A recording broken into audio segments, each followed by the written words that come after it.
I'm doing great, even though every day's not fine. But still I woke up today, another day to get on my grind.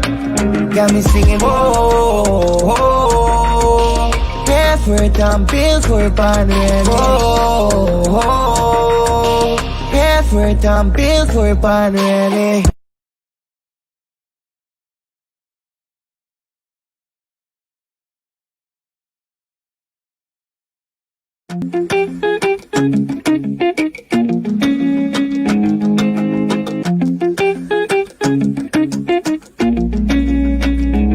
I'm doing great, even though every day's not fine. But still I woke up today, another day to get on my grind. Got me singing, whoa, whoa. Effort on bills for bond ready. Whoa, whoa. Effort on bills for bond ready.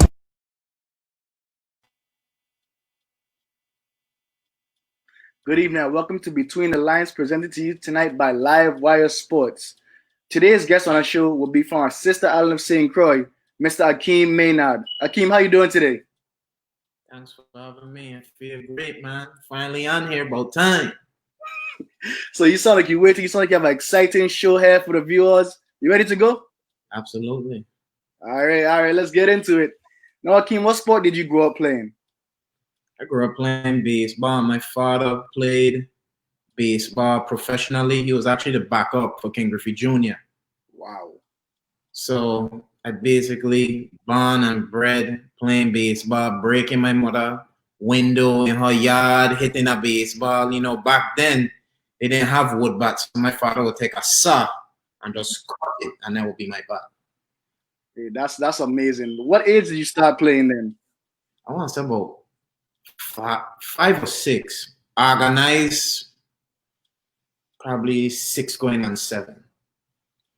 Now, with your father being a baseball player, and we ain't going to forget that you mentioned King Griffey Jr., what impact did baseball have on you from an early start?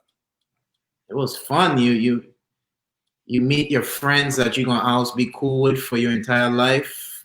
The coaches that you will never forget. I remember every single coach I ever played for. Mr. Bellagio from Marlins. He's a postman right now in St. Croix still. I don't know if he retired yet. Then I had Duca Brown from since probably 7 till 12. Then I moved to the States. And I came back home and my father coached me. Okay. And I get in the military as well too. I had an officer named Charlie Banks. So I know every single coach I ever had. Wow, that's amazing. That's an amazing memory there. So, do you have any autographs from King Griffey Jr.? Because this is huge already.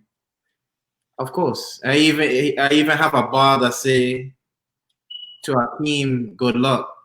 I have bats.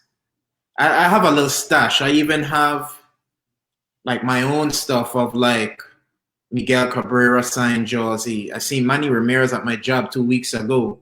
So it's like in my little collection. I even meet Jeff Conine, who played with the Marlins for many years. I had to throw beat to his son for the past going on 3 years now. So it's like where I walk up, man, you see so much professionals there. It's like crazy. You just be chilling one day, then Antonio Brown show up. You like you walk in, then you see Alvin Kamara. He be like, "Yeah, what's up, bro?" Like, you talking to me? So it's like you see the humbleness of people. Like, I give you a quick story. I meet Miguel Cabrera, and I see him. I was like, "Yeah, that's a big dude. That's Miguel Cabrera." But I ain't the type of dude to be a groupie. You know what I mean? They're all human. So I was walking, and he had a billboard on the gate. And then next thing you know, he was like ducking, looking at me. He was like, "What's up?" You know, in the pause and I was like. He was like, "Yeah." I was like, not understanding that's a once in a generational talent, Miguel Cabrera, Triple Crown winner. He's gonna be the best hitter of all time. hard time, and it's kind of mind blowing. All right, so no, you spoke about seeing all these guys at work. Where do you work? If you want to share with us. So I work at a Jewish community center called David Pasnak JCC. We have NFL guys with the Dolphins, like Bobby McLean, starting cornerback. Slew of Dolphin players. I can't even remember the name. Kiko Alonso, Alvin Kamara, Antonio Brown, couple NBA guys. I see Michael Beasley there, Manny Ramirez, Louis Brinston, Miguel Rojas, up and coming baseball stars, first and second round picks who signed for millions of dollars. Man, you see a whole bunch of people there. It's like a heaven for athletes. Like every morning when I get there, there are 32 tennis players. We currently have 2 top 20 tennis players in the world. Matter of fact, I was walking by a girl who is ranked 20 in the world.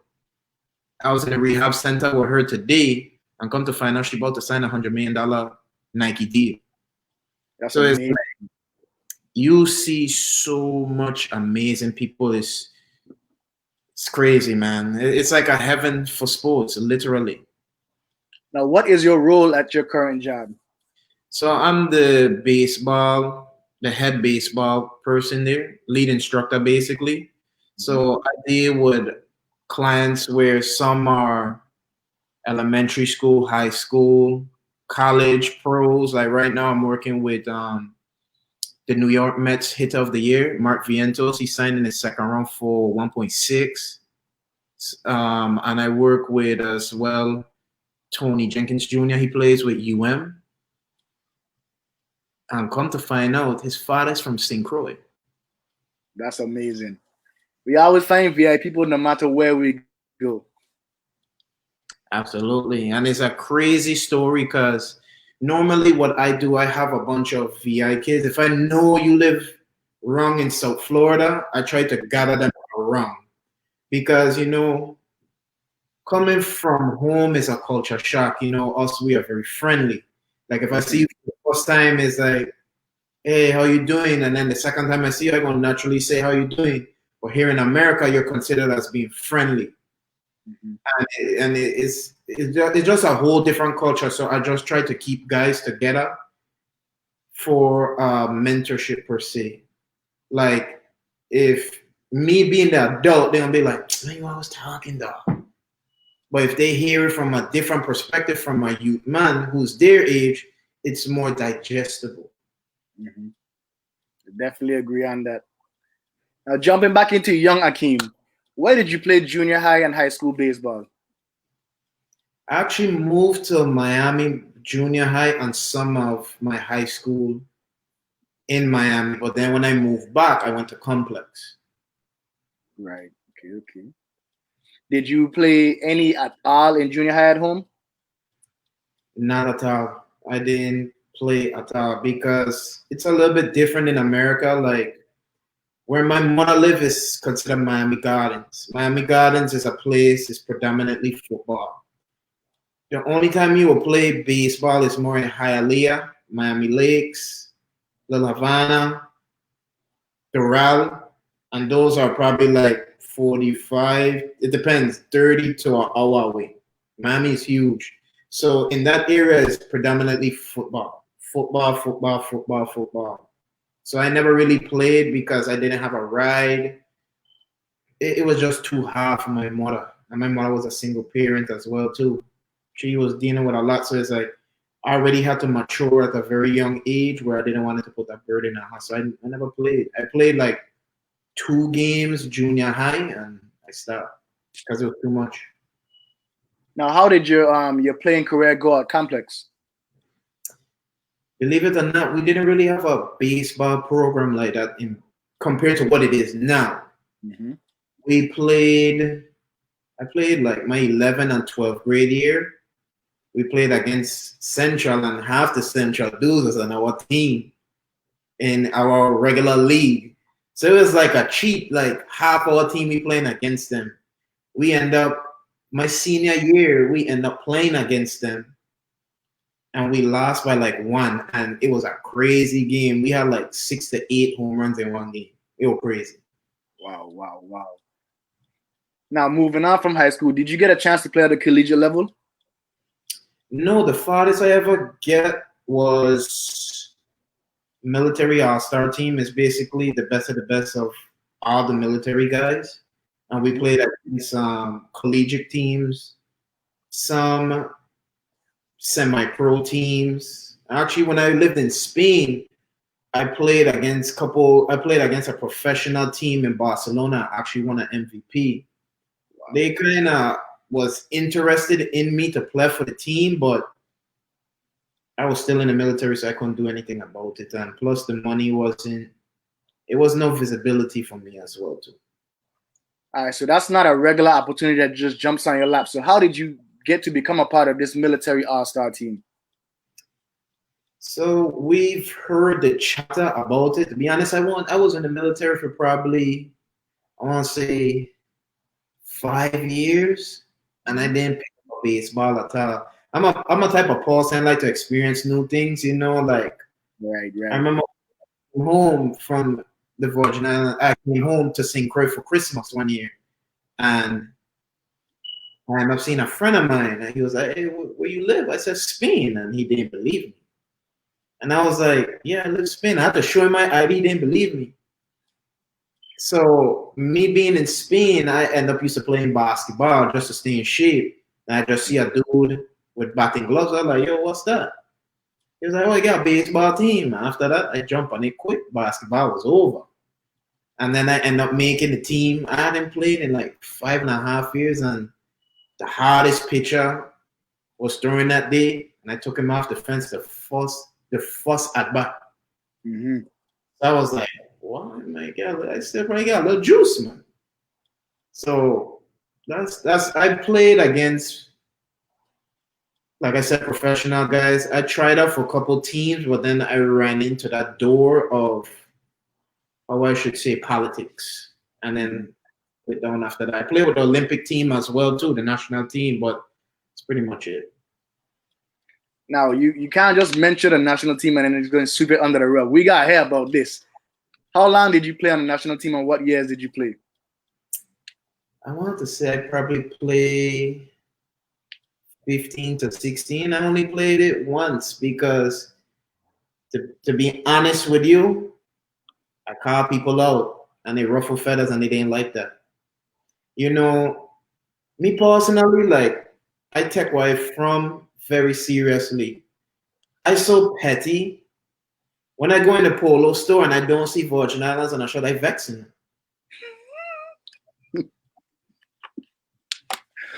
I don't blame you for that one day. That one day to the heart. It's like, we from home. Like, you could have Puerto Rico, you could have Jamaica, you could have Venice, you could have all those other countries, England, wherever, and we are U.S. territory. And it's like, you don't get people that's from Puerto Rico don't even know what St. Croix or St. Thomas are. So I take it like serious, like, things happen, and I think I have to tell it on this platform because I've seen people on this platform, like, they try to tiptoe because they work for certain people, and it's like, if you're not doing your job, somebody needs it. Somebody else needs to fill that job, because if we will never grow if we're comfortable. So, we had some mishaps where we playing a game 8 in the morning and you in the club 2, 3 in the morning, not understanding if we kick the door in, it's gonna bring opportunities for other youth man. Look at Kenley Jensen, he was 16 years old in the national team. He was a catcher, but it gave him visibility. So, we had a situation where we was over there in Santo Domingo and we was down by 1. And I explained to the coach, the dude that's hitting right now is 3 for 3 off our pitcher. There's 2 outs. We have the lead by 1 or 2. And the guy on deck has struck out twice. What do you think, Shaq? What are you gonna do in that situation? Honestly, I always been a type of player. Whether it's right or wrong, the coach have the final say. And at the end of the day, I'm a player. So that's my taking on that situation. But I understand your frustration with it. But me being a coach as well myself, being in the situation as a player and as a coach, you have to see it the same way. You know? So the coach is, at the end of the day, is the coach's decision.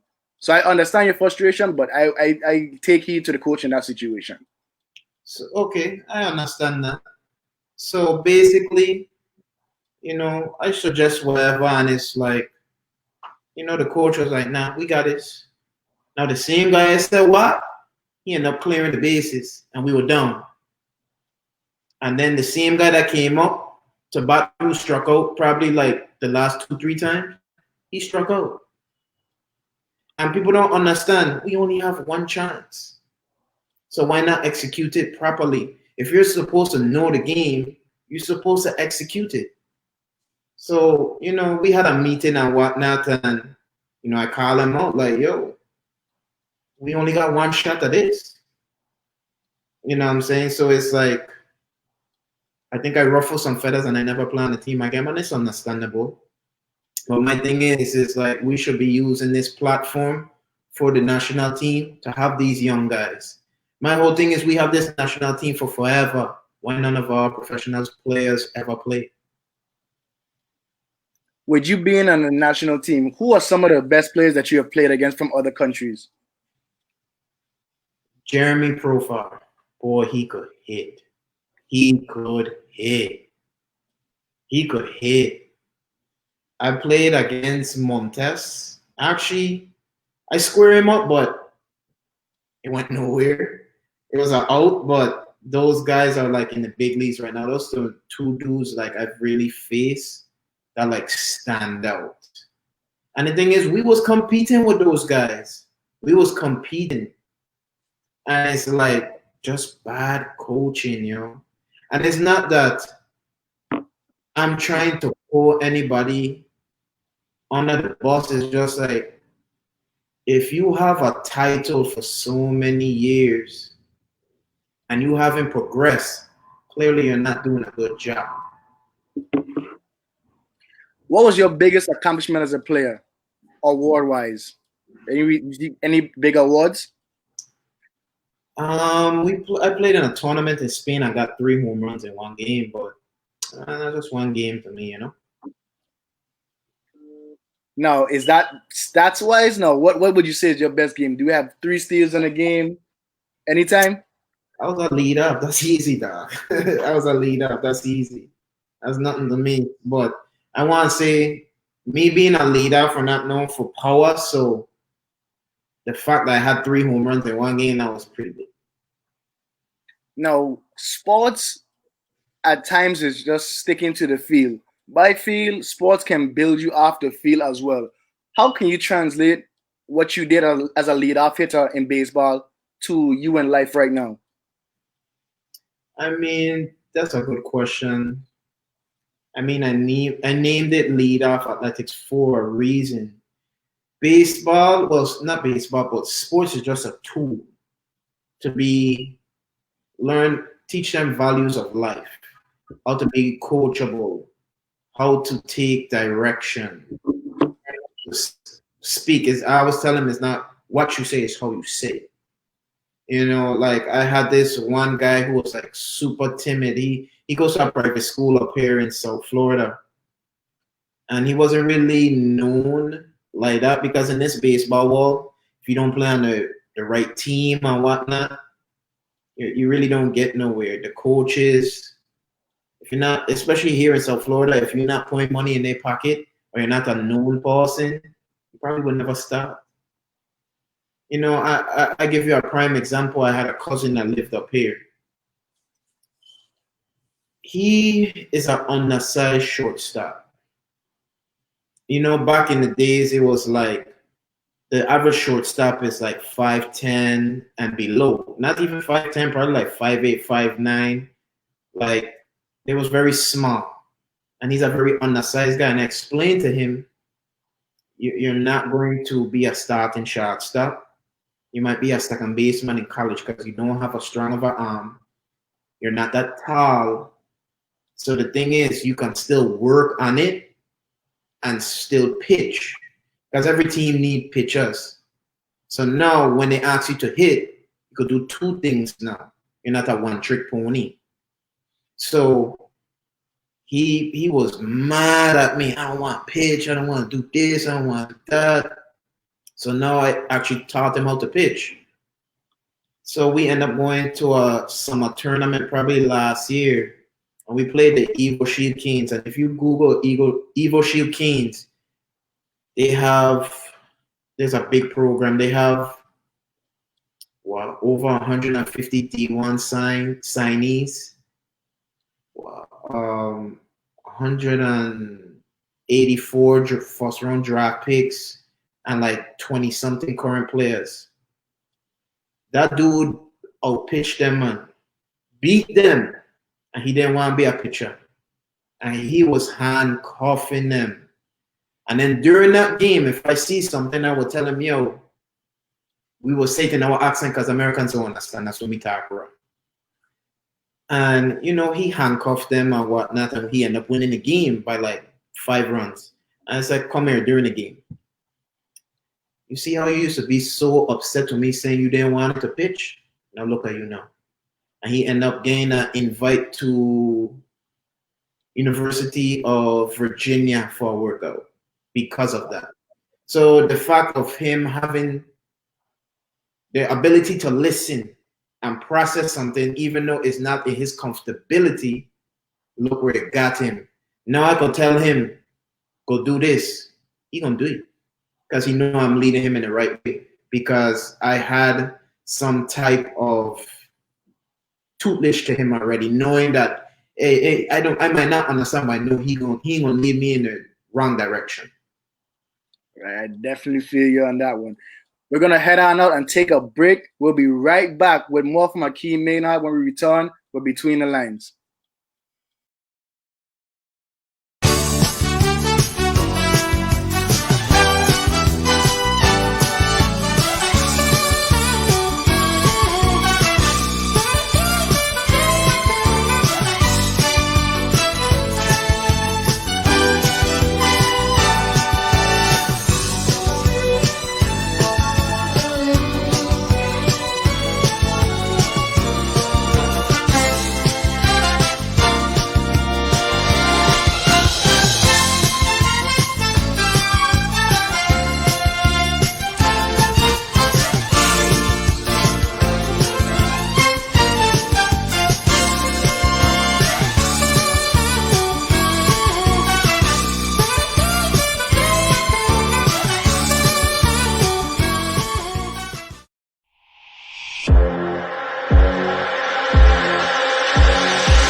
Welcome back to Between the Lines, presented to you by Live Wire Sports. Akeem, you still here with us? Of course, man, of course. All right, so we're gonna get into a little bit of you coaching and training now. At what point did you realize that you could have a career in sports that didn't involve playing? To be honest, I really pushed to be a pro, but like I said, I run into the stuff that comes with it, the business wise. Mhm. I actually got my take from Jermaine Cotton. To be honest, I won't be this good of a coach if it wasn't for Jermaine Cotton. You know, I was going through some things in my life from that time, and he knew I was in South Florida. He's like, "Yo, just come through, man." Then just by me being there, I would be there every day. I won't get paid, but I was just learning the game, you know. And if it weren't for him, I won't be the person I am coaching wise. And because of him, I got to this point. I mean, I still put in the work because I still perfect my craft every day because the game is changing so much and it's evolving. So I learned majority everything from my father and Jermaine. So talk to us a little bit more about Lead Off Athletics. What is it and when did it get started? I mean, I always been doing it.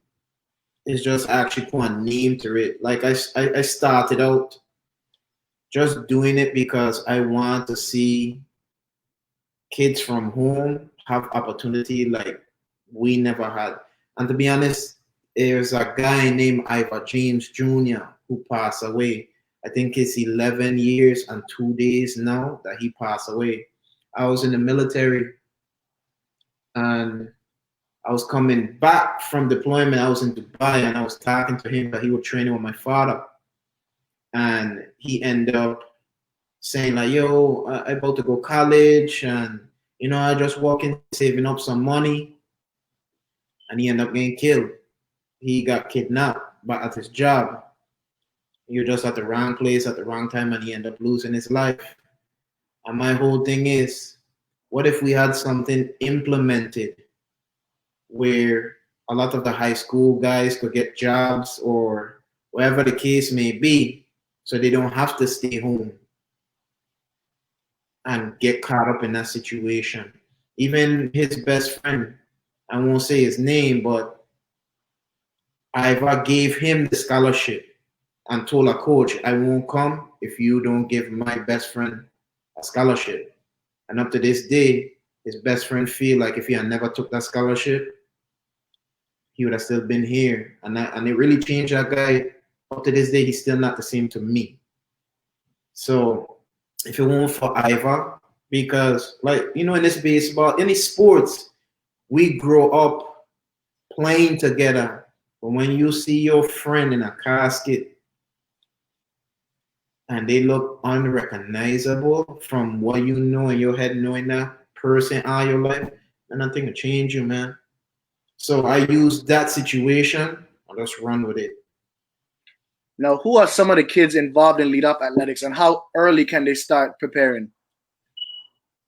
I mean, I at one point I used to let anybody do it once you from home, but I've got into some real misfortunate things where I have to be selective because my time is not to be wasted. You know, there's nothing wrong with having confidence, and it's a difference of confidence and arrogance. When I'm trying to teach you something and you want to do what you want to do, and you're gonna say, "Oh, you ain't my father, you can't tell me what to do." I mean, I can't really do anything about it. So become very selective of my time. So you have to go through a screening process with me. But I'm willing to work with anybody. But if I'm working with you, I'm very hands-on.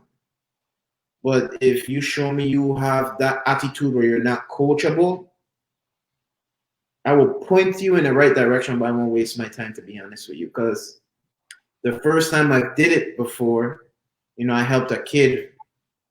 He was the first in his family to go to college in a top 10 junior college in South Florida. And me and him got into it. And same Jermaine Cotton took his time out, leaving his pregnant wife with his kid at home to come on the weekends and work with us. And when it was time to go to college, the guy said, "Nah, it's my own man. I want to do what I want." I tried to prevent him from going home. Now it took him probably within 2 years. Now he's fighting two murders right now. How often do the athletes train or compete that you work with? Oh, we work every day. My day starts out at 5:30. I leave in the house. So being in that professional environment, I try to mentally motivate them. So at first, I will come at 8:30 at my job last year with some of my guys. We pull up in the parking lot. You see the Lamborghini trucks, you see the Ferraris, the Corvettes, the Teslas, all those vehicles that they want to obtain. And you will see the Teddy Bridgewaters, the Alvin Kamara, like I said, all those guys. But I will purposely come in late at 8:30 to them. Oh, that's a good time. So we will be creeping in and we walking past them. And it's like, here it is. You want what they want. They have the life you want. And they're working harder than you. And they will just watch me and be like, hey, let me start going early. So now at first, we going 6 a.m.s now. At first, it was like just walk past. Now, since we pulling up at 6 o'clock working out, we leave at 7:30 and then we go hit. So now 7:30 when we pass, and then before it was a walk by, now it's a what's up. So now you mentally moving them because now those professionals looking at you as their peers. So now they're actually motivating themselves now. And I think that's the thing we have in the Virgin Islands we don't have, because we pacify a lot of our athletes and say, oh yeah, you're good. Now understanding there's guys who sign $2 million contracts starting wherever for wherever team. Those dudes will work hard. Even in this coronavirus, them dudes will work hard. So you just have to self-motivate those guys to be good. They see the number one draft pick of 2018 working out twice a day. So what do you think that's going to do for them? They will motivate themselves because what? They have the bag, they got the money. So, you have to motivate them. Now, do you only work with baseball players or are other sports incorporated as well? I'm mostly right now baseball for right now, but at the same time I still do physical training as well too, because like I said, a lot of the guys that I work with they come from single parent home. Their father not around. They don't talk to their fathers, or whatever the case may be. So me, I'm lucky to have like the right people. I'm not even lucky, I'm blessed to have like good people where they're able to help me with like physical training. Kids don't understand. Yeah, playing a sport is cool, but there's actually physical training. You have to work out, take care of your body. That's the main thing. Taking care of your body. What rehab are you doing? Stuff like that. So I do multifaceted things, but just working out and baseball related mostly. Are you able to keep up with the kids that pass through your organization as they get older into their adult life? Absolutely. I keep up with a lot of guys.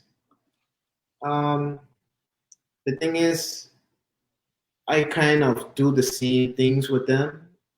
When they long task, it's me who long tasking with them. When they living, it's me who living with them, because the first thing they gonna say, but you ain't doing it. But I ain't in the trenches with you. Let's go. So now you share that bond with them, and then you just carry on. Right. Life. You know what I'm saying? Now, what is your ultimate goal for these players that train with you? What are they to get out of leadoff athletics? Just to be good human beings more than anything. Like, it goes back to self-motivate. you know, I educate them on a lot of things of my many mistakes with women, decisions, money, things that a lot of parents don't talk about really, especially like where we come from. We really don't talk about finance and stuff like that. And I feel with a lot of adults, they talk at the children but not speak to them. It's a difference. Instead of, oh, you must do this. Okay,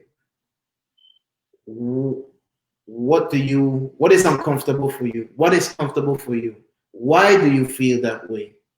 So it makes me feel great joy when I have one of my kids that try out for a team that has over 118 players, and he become one of the guys that play.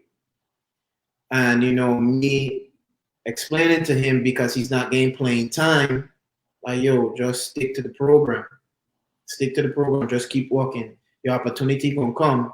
Now he goes to summer ball, and he's in the 9th grade, and he get his first Division 1 full ride hour. So now I explained to him, was it worth it? And it's so funny how life is, right? It's a guy that plays for the Washington Nationals. He was going through the same thing. I said, yo, can you talk to some of my guys? So the same kid I was talking about that's in high school that got the D1 offer was going through some things and whatnot, and the guy from the Washington Nationals came and told him the same experience, and come to find out it was the same coach that the high school kid is going through right now. Same exact thing. Where he got his first offer to D1, same thing. He was going through the same trouble with the coach, same coach. So it was like they were both walking the same path. So it was like mind-blowing, you know what I'm saying? So that's what I like more than anything, to see other guys succeed. Now, have you been able to do any clinics at home, or would you be interested in having a clinic at home for our VI athletes? So since you say that, I'll probably make the announcement now.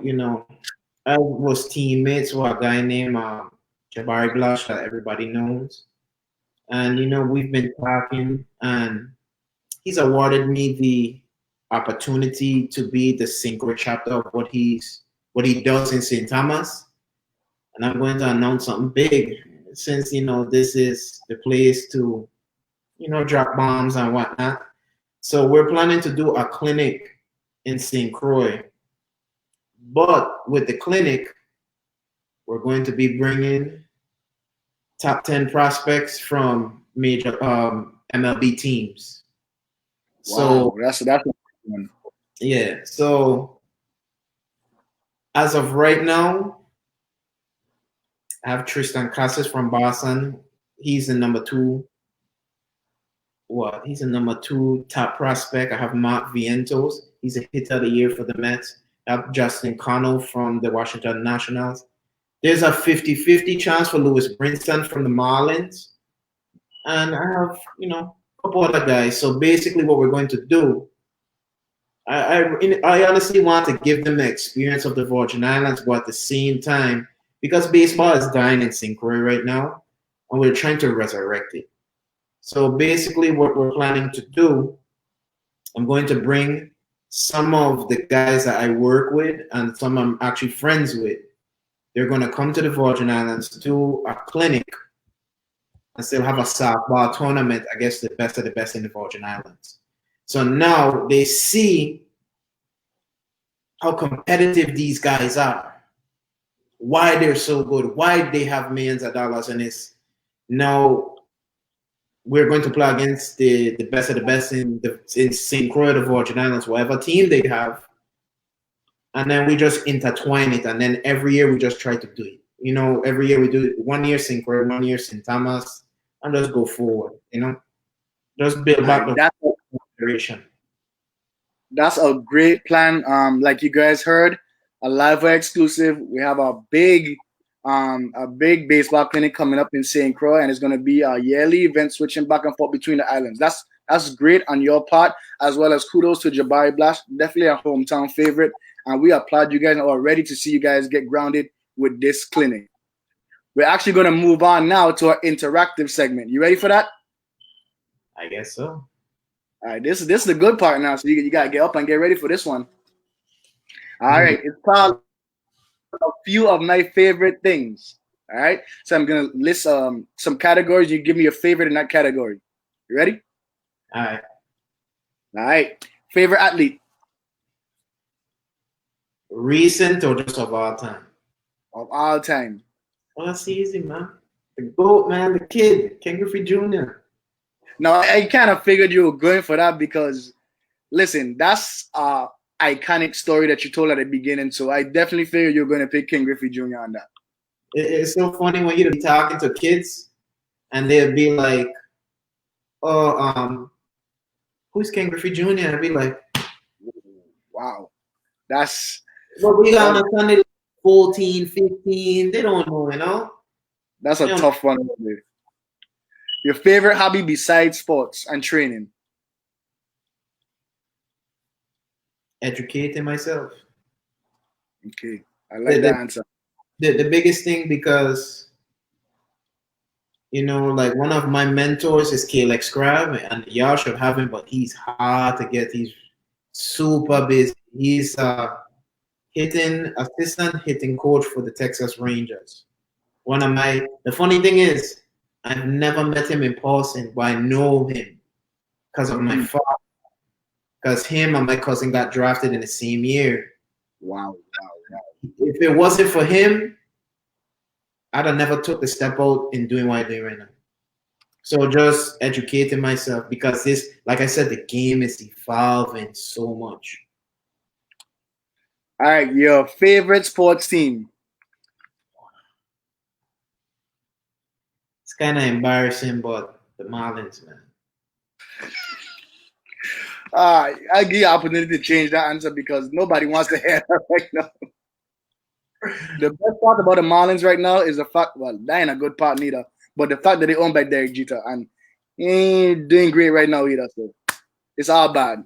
I actually party with some of them, like Isan Diaz, Monte Harrison, Josh Chisholm, Lewis Brinson, couple guys, and matter of fact, I meet some of the Bahamas dudes 2 years ago that signed Lucius Fox, Tad Isaac Jr., because they're doing something big in the Bahamas. They have a home run derby.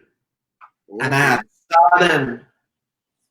Because, every year they have a home run derby. They bring their friends that's top prospects, and it becomes so big. The second year them doing it, MLB Network pick it up.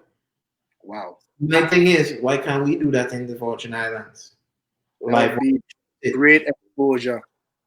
Exactly. So, and they even offered to come to the Virgin Islands like 2-3 years ago, but when I tried to reach out to people, they just kind of went on deaf ears, But since this is on live wire, man, hopefully, it could pick up some legs this time. Definitely. What was your favorite academic subject in school? Oh, I hated school, like real talk. It's so funny, like I hated school so bad. I actually like school because I educated myself now. Mm-hmm. So I probably want to say reading. It's kind of weird. I mean, hey, reading is definitely brain food all the time, whether it's day or night. No matter what you're reading, it's brain food. So reading is definitely a favorite of a lot of people that you wouldn't expect. Your favorite food?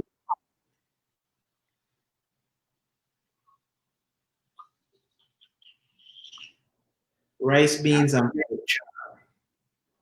So that means when you go home to grandma's house or mom's house, that's what she's making for you. First plate. Yeah, probably that. Yeah. Your favorite sports movie? That's easy, man. Major League. That's easy. That's a classic. Your favorite sporting moment? Not of yourself.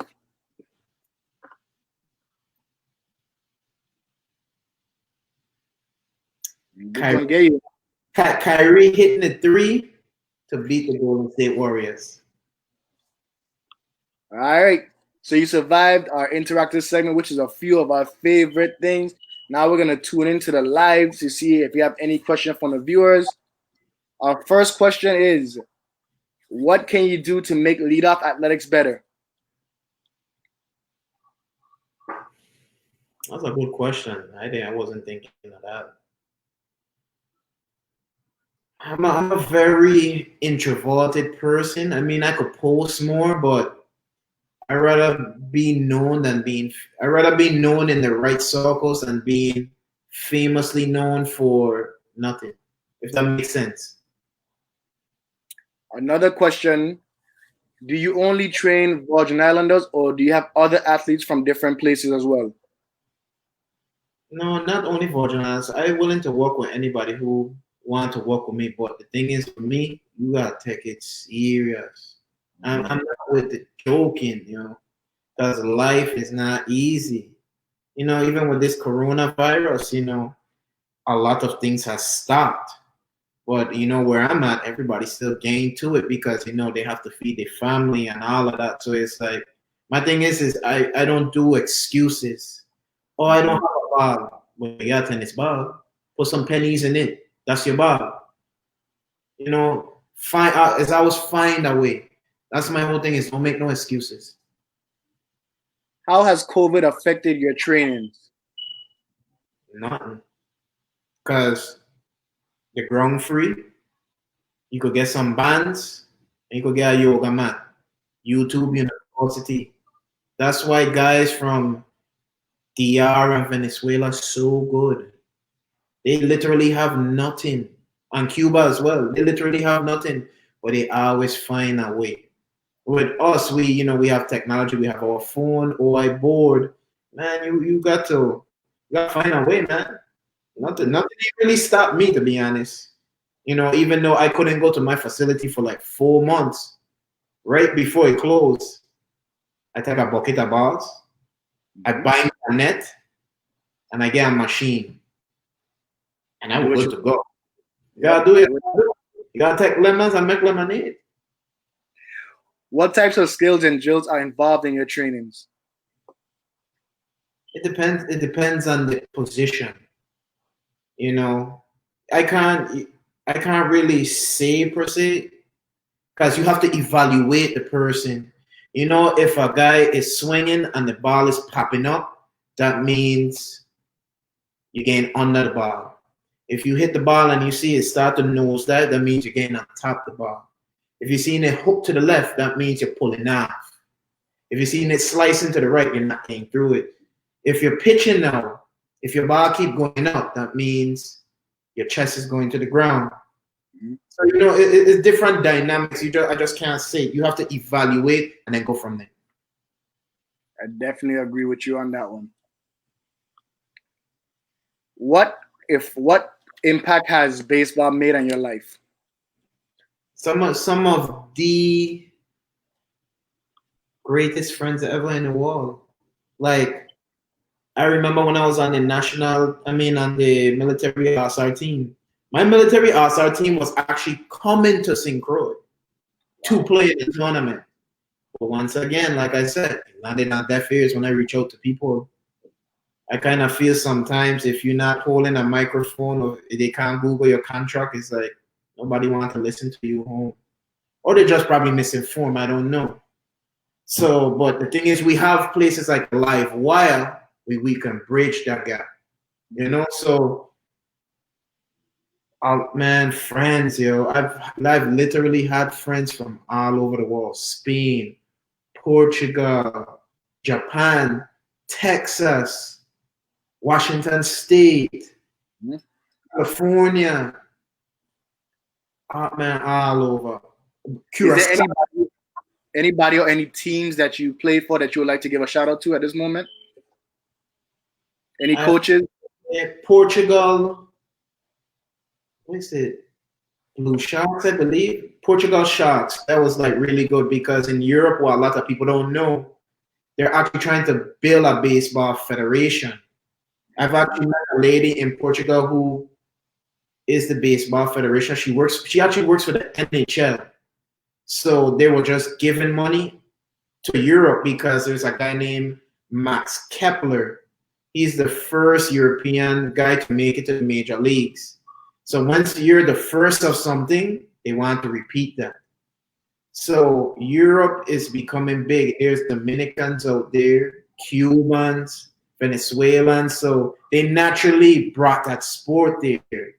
And people are falling in love with it. That's why Major League Baseball starting to catch on to what's going on. They're playing games over there now. Right, right.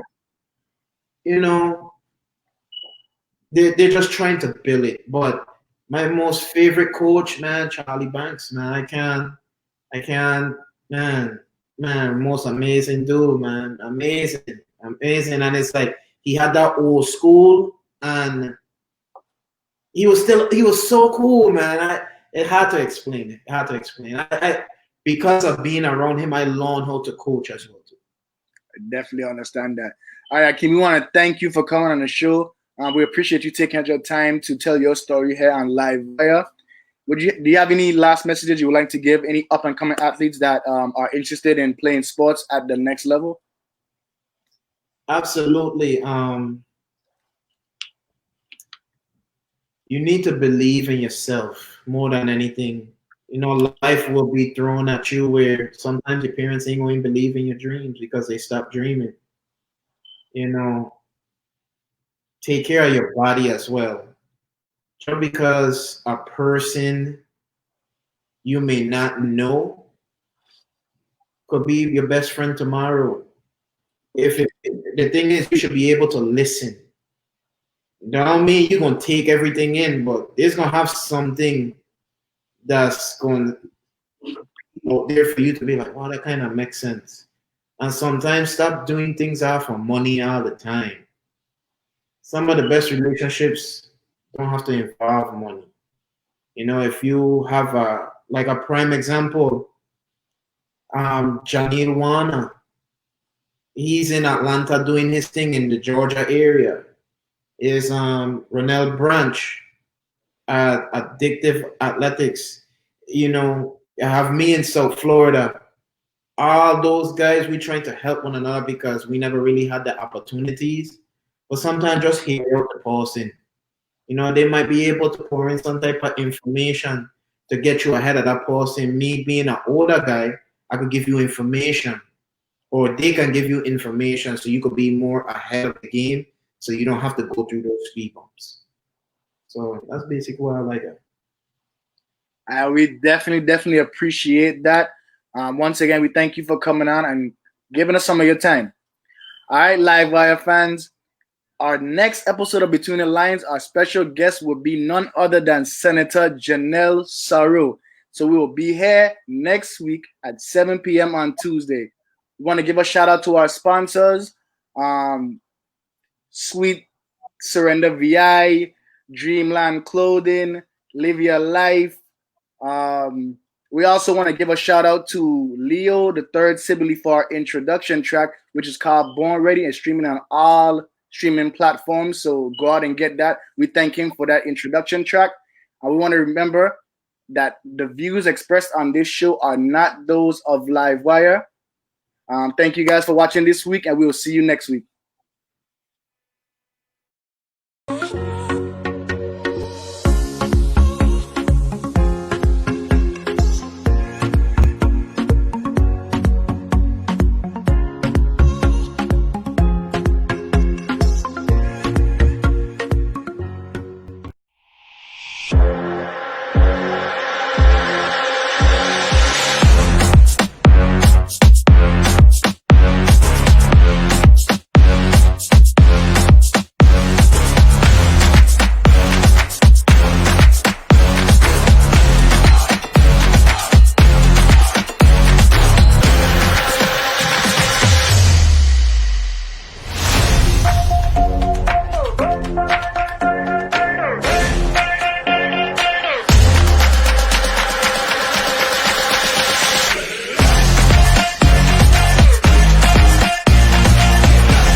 I'm doing great. Even though every day's not fine, but still I woke up today. Another day to get on my grind. Got me singing, oh, oh, oh. Effort on build for band ready. Oh, oh, oh. Effort on build for band ready.